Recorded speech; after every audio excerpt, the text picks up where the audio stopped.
Assalamualaikum dan salam sejahtera. Bertemu lagi di channel Cikgu Hasifah Iking. Di video kali ini, Cikgu akan menerangkan berkaitan dengan matematik tingkatan 1, iaitu bab 10, perimeter dan luas. 10.1 perimeter. Bagaimanakah anda menentukan perimeter?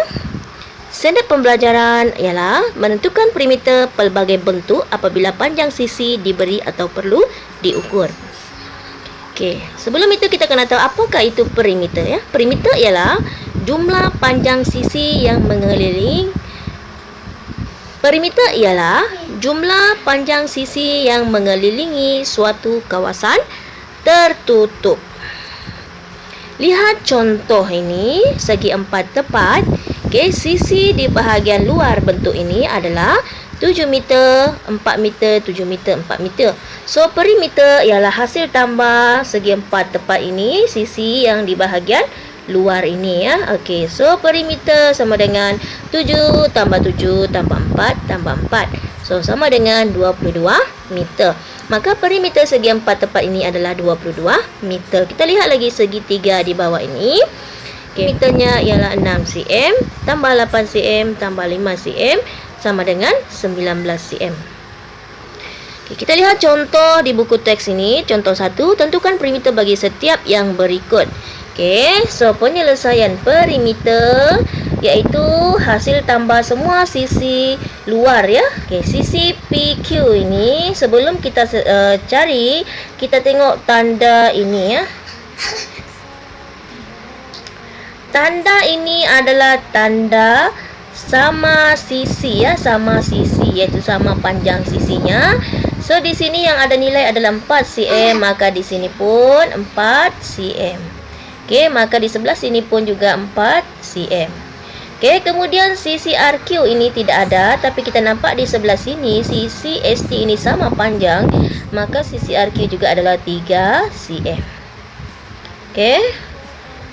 Okey, so perimeter PQ kita mula dengan P ke Q 4 cm, Q ke R 3 cm, R ke S 4 cm, S ke T 3 cm, S ke T 3 cm, T ke U 4 cm, U ke V 9 cm, dan V ke W ini kita tidak tahu berapa. Kita tengok di bahagian atas ini.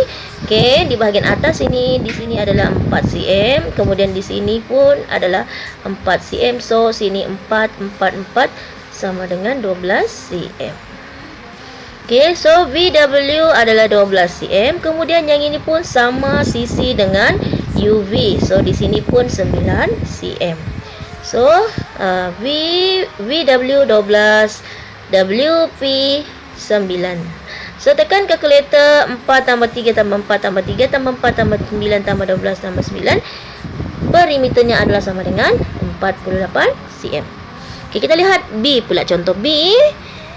Okey, di sini kamu kena ingat perimeter adalah hasil tambah sisi yang di luar bentuk ini ya. So sisi yang di luar sahaja ya. Sisi yang ini tak masuk ya, yang di dalam sisi yang ini pun tak masuk. So kita hanya kira yang di bahagian luar sahaja. So kita mula dengan A di sini, A ya. So kita mula dengan A ke B. A ke B di sini 6 cm, kemudian B ke C 4 cm. C ke D kita tak tahu berapa. Kita tengok di bahagian sini, FA ini ada 9 cm, kemudian BG mana kita mau dapatkan di sini, kita tolakkan ya. Kita tolakkan AF tolak dengan GE, kita akan dapat 6 cm ya. 9 tolak 3 kita akan dapat 6 cm di sini ya. Okey, bila sini 6 cm, di sini pun 6 cm sebab sama panjang ya. Okey, 6 cm. So CD sama dengan 6 cm, DE 5 cm, EF. Okey, EF tak ada tapi kita tengok di bawah ini 6 cm sama panjang AB. So di sini pun 6 cm. Okey, so EF 6 cm dan FA 9 cm. So tekan kalkulator, kita akan dapat 36 cm. So ingat perimeter kita hanya kira sisi yang di luar ini ya. Sisi AB pergi BC, pergi CD, pergi DE, pergi EF dan pergi FA. Okey, sisi luar sahaja ya untuk perimeter, yang di dalam tidak termasuk ya.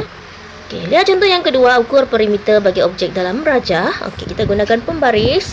Untuk yang lurus ini kita gunakan pembaris, kita dapat 3 cm, 6 cm dan 3 cm.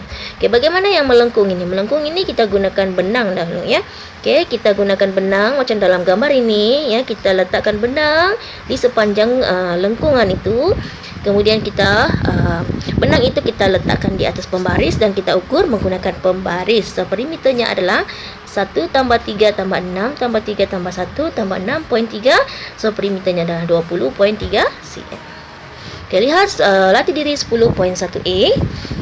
Okay, pertama sekali awak kena tengok adakah tanda yang macam ini ya. Okay, so di sini ada tanda yang macam ini ya. Okay, tanda ini maknanya sama sisi ya, sama panjang. So, kita letakkan di sini juga 6 cm. Okey, yang di bawah ni pun 6 cm. Yang di sini pun 6 cm. Okey, sisi yang ini yang kita tak tahu lagi berapa ya, sisi yang ini. Berapa sisi yang di sini ya? Okey, macam mana kita nak tahu? Kita tengok bahagian mengufuk ya. Bila kita sambungkan dia macam ini. So, di sini kita nampak di sini bahagian atas tu 6. Okey, sini pun 6. So, di sini 12. Jadi, kita mau tahu di sini berapa? 20 tolak dengan 12, kita akan dapat 8. So, sini adalah 8 cm. Okey, panjang mana kita nak tahu berapa dia punya sisi yang tegak ini. Kita tengok pada yang tegak di sebelah sini ya. Tegak di sebelah sini. Okey, kita tambahkan ya. So, 6 tambah 6 tambah 5, kita akan dapat 17 cm. Okey, so kita kira dia punya perimeter. P ya, P sama dengan P ini adalah mewakili perimeter. So, P kita tandakan di mana kita mula ya, di mana kita mula. So, cikgu mula dari sini, yang 17 ini cikgu mulakan. So, cikgu mula dari 17. So, 17 tambah dengan 6 tambah 6 tambah 6, 1 2 3 4 ya, dan 4 tambah 6, 1 2 3 4 tambah 8 tambah 5 tambah 20. Okey, so tekan kalkulator, kamu akan dapat jawapannya 74 cm. Okey, ini untuk bahagian A. Okey, untuk bahagian B. Okey, bahagian B pula. Di sini pun sama panjang ya. Ingat lagi tanda ini. Pelajar-pelajar mesti ingat ya, tanda ini maknanya sama panjang ya. So, ini sama panjang. Di sini pun 6 cm. Di sini pun 6 cm. Dan yang tegak ini pun 6 cm. Okey, kemudian di sini macam mana kita nak tahu? Okey, macam mana kita nak tahu? So, di sini sama kan? So, 6 tambah 6, 12 cm. Okey, so perimeter sama dengan. Okey, tandakan di mana kamu mula ya, mula kira sisinya. So, cikgu mula daripada 6 cm yang cikgu bulatkan di sini ya. Cikgu mula dari 6 cm yang ini. So, 6 tambah 6 tambah 6 tambah 11 tambah 10 tambah 12 tambah 14 tambah. So, tekan kalkulator. Yang di dalam kita tidak perlu kira ya, kita hanya kira sisi di bahagian luar. So, kita akan dapat 71 cm. Okey, perimeter sama dengan 71 cm.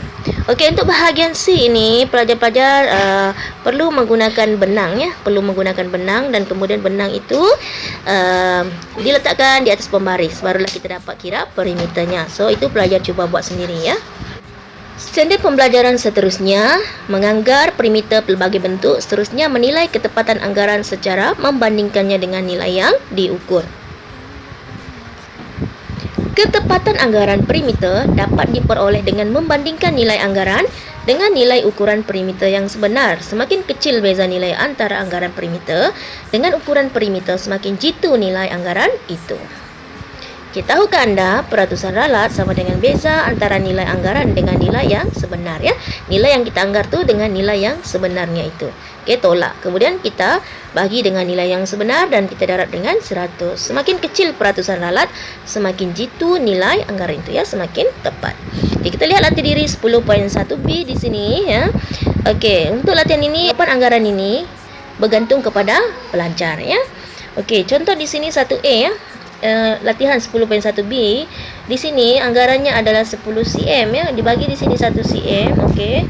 Kita anggarlah, kita anggarkan. So contoh pelajar mula kira di sini 1, 2, 3, 4, 5, 6, 7, 8, 9, 10 ya. Katakanlah di sini anggaran kamu adalah 10 cm. So bila diukur guna pembaris, perimeter sebenarnya untuk objek ini, bentuk ini adalah 9.9. Peratusan alat ya, bezanya ialah 10 tolak 9.9, 0.1, kita akan dapat 1% ya. So beza nilai anggaran dengan nilai ukurannya adalah kecil ya. Bezanya tadi ya, yang ini beza, yang ini ya, beza 10 tolak 9.9, kita dapat 0.1. So 0.1 tolak 0.1 bahagi 9.9 darab 100%. So peratusan ralatnya adalah hanyalah 1% ya. Maka nilai anggarannya itu adalah tepat ya. So untuk yang 1A ini ya, sama juga. Okey, pelajar cuba anggarkan saja sini 2, 4, 6, 8, 10, 12 ya, contoh 11.5 ya. Sini anggaran adalah 11.5 cm, perimeternya yang sebenarnya adalah 12.3. So pelajar tolaklah dia punya beza ya, beza. So di sini tolak 11.5 dengan perimeter 12.3 tolak 11.5, bezanya adalah 0.8. So peratusan ralat adalah sama dengan 0.8 dibahagikan dengan perimeter yang sebenar adalah 12.3 darab dengan 100%. Okey, jawapannya adalah 6.5%. So di sini beza nilai anggarannya dengan nilai ukuran adalah kecil ya, bezanya adalah kecil. Maka nilai anggaran itu adalah tepat. Pembelajaran yang seterusnya menyelesaikan masalah yang melibatkan perimeter. Rajah di sebelah menunjukkan kawasan letak kereta di hadapan sebuah kompleks beli belah. Pihak kompleks beli belah itu hendak memagari seluruh kawasan letak kereta kecuali laluan masuk dan pintu utama. Sekiranya kos memagar ialah RM80 semeter, berapakah kos yang ditanggung oleh pihak kompleks beli belah? Ini yang tidak dipagar adalah ini ya, JH ini, HJ ya, dan juga pintu utama ini ya. So jumlah panjang kawasan letak kereta yang perlu dipagari sama dengan, so kita mula dengan huruf A di sini, sisi AB ya. Kita mula dengan sisi AB ini. Okey, 45 dan BC. Okey, BC macam mana kita mau tahu sisi BC ini ya? Okey. BC sama dengan, okey, ini ya 35 sama sisi. So di sini pun 35 cm. Okey, sisi yang mencancang di sini bahagian DE dan FG ini 35 tambah 30 di sini. Kita tolakkan dengan sisi yang mencancang di sebelah kiri ini, iaitu 8 dan 32 ini ya. 8 tambah dengan 32, C adalah 25 cm. Okey, kemudian kita tambah sini BC 25, CD 35, DE 35, EF 12, FG 30, GK ya. Kita mula dengan LM, sini 8, A ke B ini, A ke B 45, kemudian C ke D 35, E ke F 12 ya. Jadi 100 ya. Okey, panjang GK adalah 100. Okey, kemudian tambah dengan 32 di sini ya. So tambah dengan di sini. Ya, di sini dia berakhir di sini ya, sebab Yang ini tidak termasuk. Okey, tidak termasuk. Okey, jadi kita tak ambil yang itu, kita ambil yang sampai L sahaja sini. Tolakkan pula di sini. Yang ini pun tak diambil ya. Tolak dengan HJ ini adalah 10. So kita tambahlah 45 tambah 25 tambah 35 tambah 35 tambah 12 tambah 30 tambah 100 tambah 32 dengan menekan kalkulator. Kemudian kita tolakkan dengan 10 dan kita dapat 304 meter. So jumlah kos untuk membagari kawasan letak kereta sama dengan 304 darab dengan RM80. So kosnya adalah RM24,320. Cuba buat latihan 10.1C ini, soalan nombor 1, nombor 2 dan nombor 3 ya. Cuba buat sendiri. Okay, cikgu akan sediakan link jawapan di bahagian deskripsi video cikgu. Okey, setakat itu saja untuk video ini. Bertemu lagi di video seterusnya. Jangan lupa like, share dan subscribe channel Cikgu Hasif Viking. Semoga bermanfaat. Sekian, terima kasih. Bye.